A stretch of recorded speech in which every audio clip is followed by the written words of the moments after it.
Samedi 27 novembre 2021, mesdames et messieurs, bonjour et merci de regarder RTI 1. Il est 6h30. Vendredi, la Côte d'Ivoire était à l'honneur à l'exposition mondiale de Dubaï. C'était à la faveur de sa journée nationale. À la place Ouattara, le Premier ministre Patrick Achi a présenté du haut de sa tribune les opportunités offertes par la destination Côte d'Ivoire au monde entier. Et jusqu'en mars prochain, les visiteurs de l'exposition pourront découvrir toutes les richesses du pays sur son pavillon. On en parle avec notre envoyé spécial, Alexis Ouedraogo.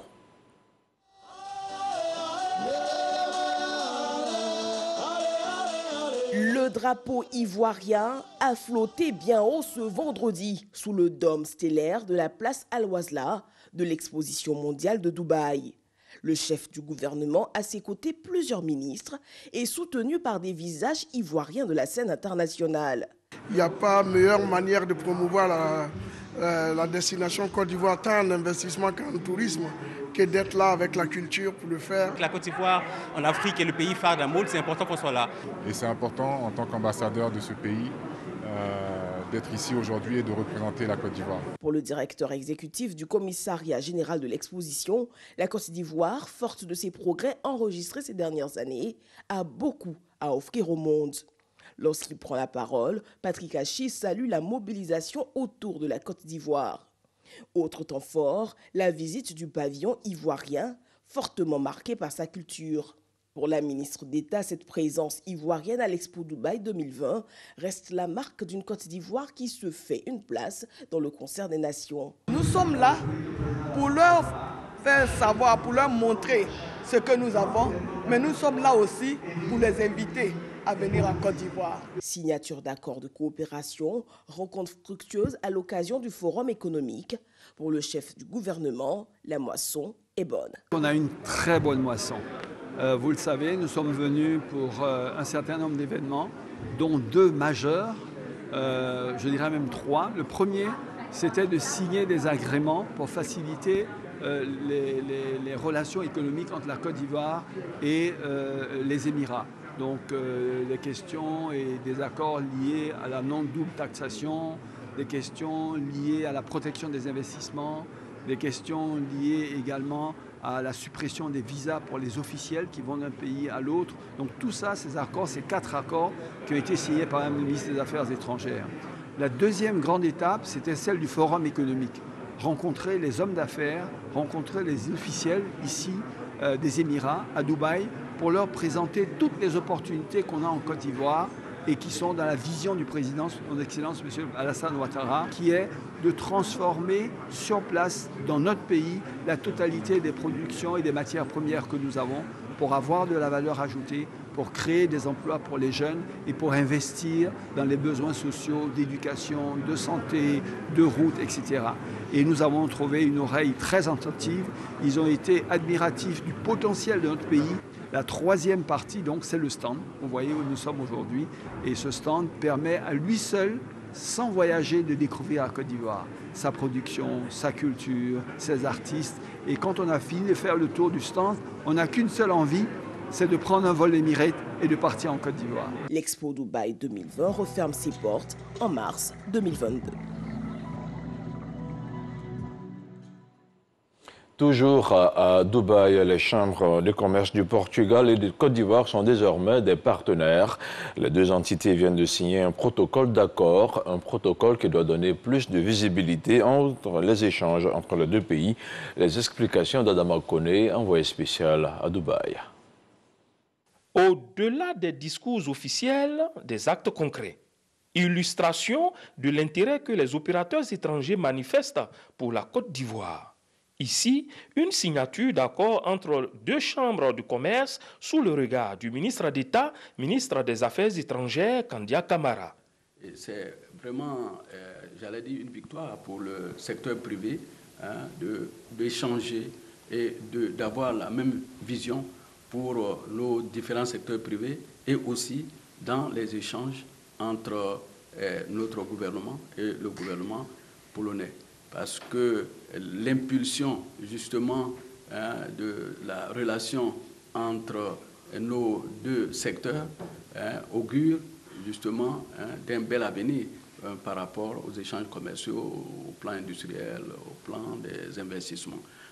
La Côte d'Ivoire peut aussi bénéficier d'un positionnement stratégique avec comme une des portes d'entrée européennes le Portugal.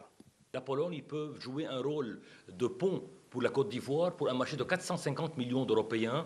Et la Côte d'Ivoire peut jouer un rôle pour nous, Polonais, pour un marché très important en Afrique. Et l'appui, que ce soit de son Excellence le Premier ministre ou de Madame la ministre des Affaires étrangères tout à l'heure et maintenant en sa présence, est très importante parce qu'elle signifie, ce qu'a dit le Premier ministre, que la synergie est très importante entre le secteur privé en Pologne et Côte d'Ivoire et nos deux pouvoirs publics.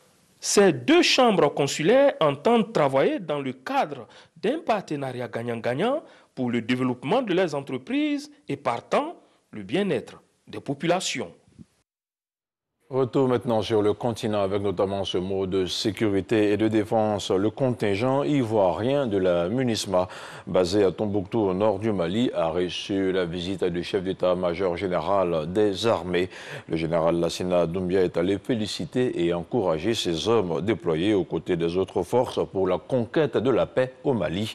En fin de mandat, le contingent a été distingué par les Nations Unies. Envoyé spécial à Tombouctou, à Boussanogo. Le général de corps d'armée Lassina Doumbia, chef d'état-major général des armées à Tombouctou au Mali. Objectif, rencontrer le contingent ivoirien de la MINUSMA, la mission multidimensionnelle intégrée des Nations Unies pour la stabilisation au Mali. Cap sur le camp Ivoire. Nous sommes au 1er bataillon d'infanterie ivoirien à Tombouctou, au sein du secteur ouest de la MINUSMA. Un bataillon heureux de recevoir la haute hiérarchie militaire.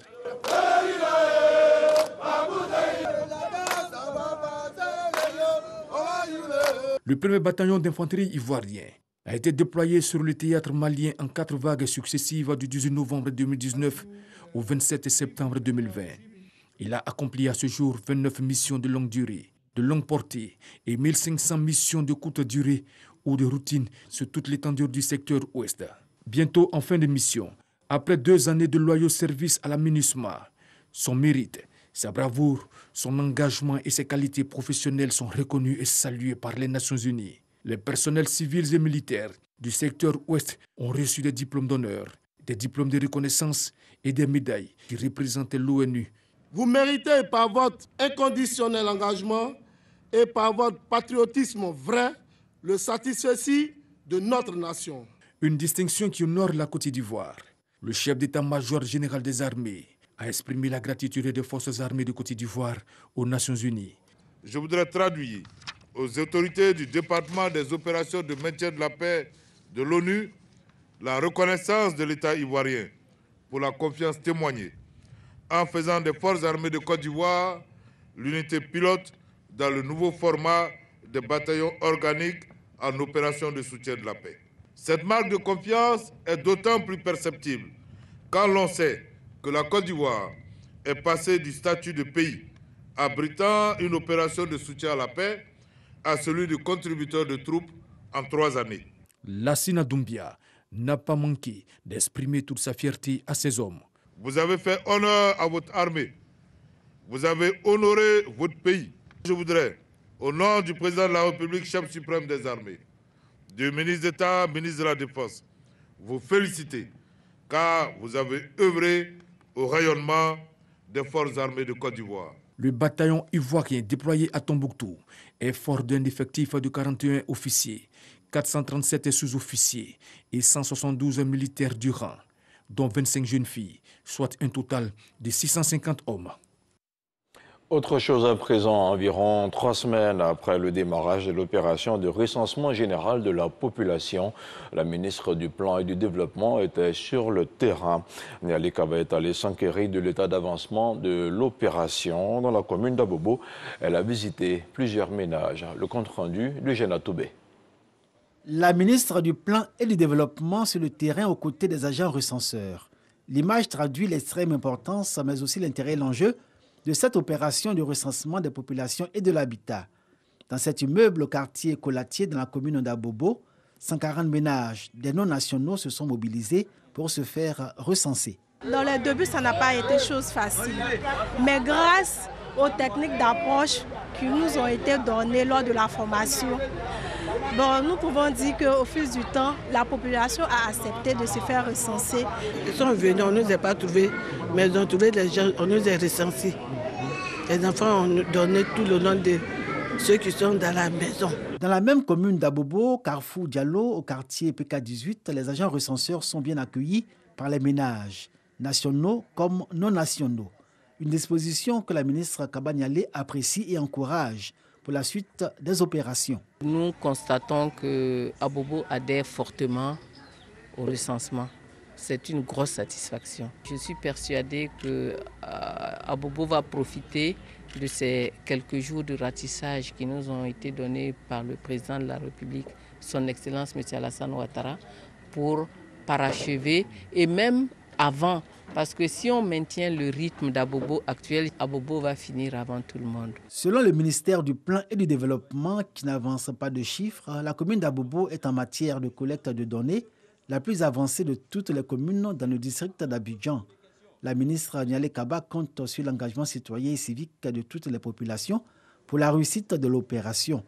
Cette 5e opération de recensement est prorogée jusqu'au 9 décembre prochain.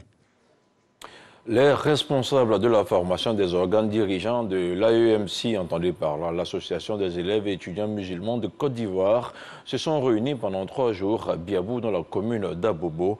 Pendant 3 jours, les participants ont bénéficié d'une formation afin de mettre à jour leurs compétences et leurs connaissances. Anissette Conan, avec le commentaire de Godefroy Okambawa.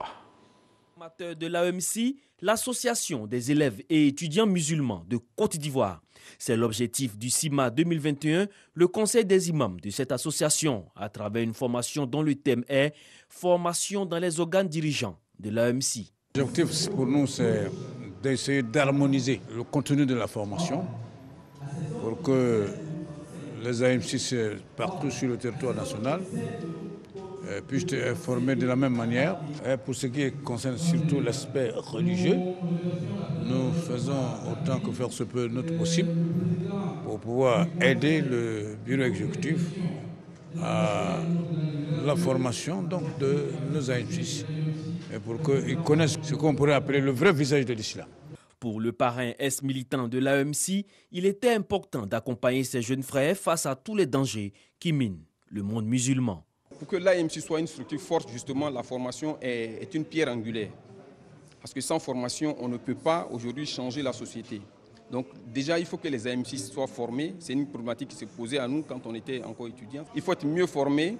Il faut voir les menaces qui planent à l'horizon, la menace du djihadisme, la menace de l'extrémisme violent. Il faut que nos formateurs soient mieux aguerris pour pouvoir donner le message de paix qui est véhiculé par l'islam. Pour le président de l'association, il était nécessaire de trouver des solutions pour renforcer la formation islamique à travers le conseil des imams de l'AEMC. Depuis le vendredi soir, nous sommes rentrés sur ce site. Après l'enregistrement des participants, encore rappeler l'objectif général du CIMA, qui était un moment de réflexion approfondie sur nos formations données dans nos différentes bases, dans nos différentes sections.